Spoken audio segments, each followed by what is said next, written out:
Welcome to சீக்ரெட்டா சமையல். இன்னைக்கு நம்ம பார்க்க போறது ஒரு ரொம்ப சிம்பிளான ஒரு சைட் டிஷ். இது வந்துட்டு தக்காளி வதக்கல் இல்ல தக்காளி தொக்கு எப்படி வேணா நம்ம பேர் வச்சுக்கலாம். இது வந்துட்டு இட்லிக்கு, தோசைக்கு, சப்பாத்திக்கு எல்லாத்துக்குமே ரொம்ப சூப்பரா இருக்கும் சாப்பிட்றதுக்கு.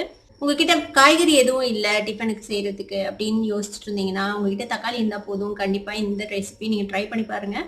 சரி வாங்க, இப்போ டிலே பண்ணாம இந்த தக்காளி வதக்கல் எப்படி செய்யலாம் அப்படின்னு பார்க்கலாம். ஒரு கடாய் அடுப்புல வச்சிருக்கேன். இதுல வந்துட்டு ஒரு 2 டீஸ்பூன் அளவுக்கு எண்ணெய் விட்டுருக்கேன். எண்ணெய் சூடாயிடுச்சு. கொஞ்சமா கடுகு சேர்த்திக்கலாம். கொஞ்சமா உளுத்தம்பருப்பு சேர்த்திக்கோங்க. உங்களுக்கு அந்த உளுத்தம்பருப்பு கடலைப்பருப்போட கிரன்ச் பிடிக்கும்னா கொஞ்சம் அதிகமாக கூட சேர்த்திக்கலாம். கொஞ்சமா கடலைப்பருப்பு சேர்த்திக்கலாம். இது பொரியட்டும். அதுக்கு இடையில நான் ஒரு வெங்காயம் இந்த மாதிரி ஃபைன் சாப் பண்ணி வச்சிருக்கேன். பச்சை மிளகாய் ஒரு 3 பச்சை மிளகாய் சாப் பண்ணி வச்சிருக்கேன். நம்ம இதுல காரத்துக்கு வேற எதுவும் ஆட் பண்ண போறது இல்லை. பச்சை மிளகாய் காரம் மட்டும்தான். உங்களுக்கு எவ்வளோ வேணுமோ அந்த அளவுக்கு பச்சை மிளகாய் போட்டுக்கோங்க. இப்போ இந்த வெங்காயத்தை சேர்த்துக்கலாம்.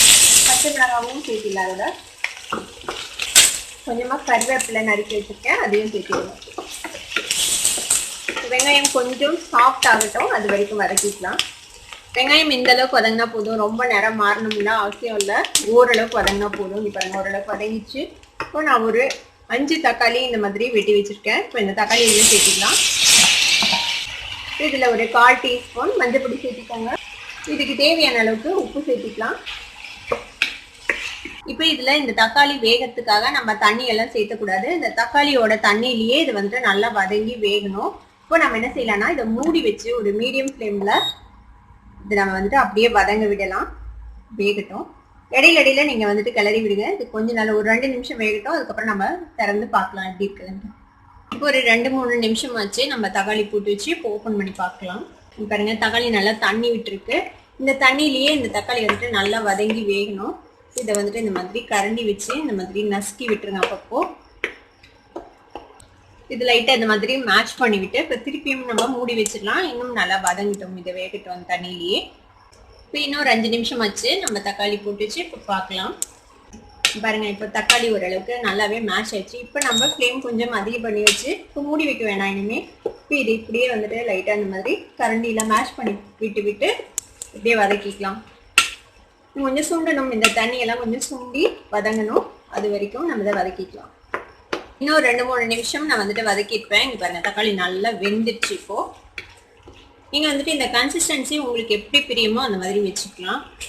கொஞ்சம் தளர இருக்குது, இந்த மாதிரியே நீங்கள் இறக்குறதுனால இறக்கிக்கலாம். இல்லை இன்னும் கொஞ்சம் சுண்டி விட்டு இன்னும் கொஞ்சம் கெட்டியாக்கி கூட நீங்கள் வந்துட்டு யூஸ் பண்ணலாம். உங்களுக்கு எந்த மாதிரி பிடிக்கும் அப்படின்னு பார்த்துக்கோங்க. இதை வந்துட்டு நம்ம ஒரு சட்னின்னு சொல்ல முடியாது, ஒரு குழம்புன்னு சொல்ல முடியாது. இது வந்துட்டு ஒரு தக்காளி தொக்கு அப்படின்னு வச்சுக்கலாம் நம்ம. இப்போ இதுக்கு மேலே நம்ம வந்துட்டு கொத்தமல்லி தழை கொஞ்சம் சாப் பண்ணி போட்டுக்கலாம். இதையும் மிக்ஸ் பண்ணி விட்டுருங்க. அவ்வளோதான், நம்மளோட சூப்பரான தக்காளி தொக்கு இப்போ ரெடி ஆயிடுச்சு. அடுப்பு ஆஃப் பண்ணிடலாம்.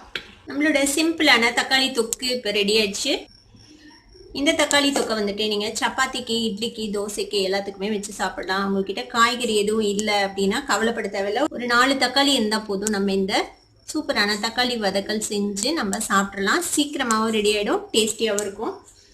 கண்டிப்பாக ட்ரை பண்ணி பாருங்க. ட்ரை பண்ணி பார்த்துட்டு எப்படி இருந்தது அப்படின்னு எனக்கு கமெண்ட்ஸை ஃபீட்பேக் கொடுங்க. இந்த வீடியோ உங்களுக்கு பிடிச்சிருந்ததுன்னா சப்ஸ்கிரைப் பண்ணுங்க. பக்கத்தில் இருக்க பெல் ஐகானை கிளிக் பண்ணுங்க. அப்போ தான் என்னோட நோட்டிஃபிகேஷன்ஸ் உடனே உங்களுக்கு வந்து சேரும். லைக் பண்ணுங்க, ஷேர் பண்ணுங்க. தேங்க்யூ ஃபார் வாட்சிங் this video viewers. Bye bye.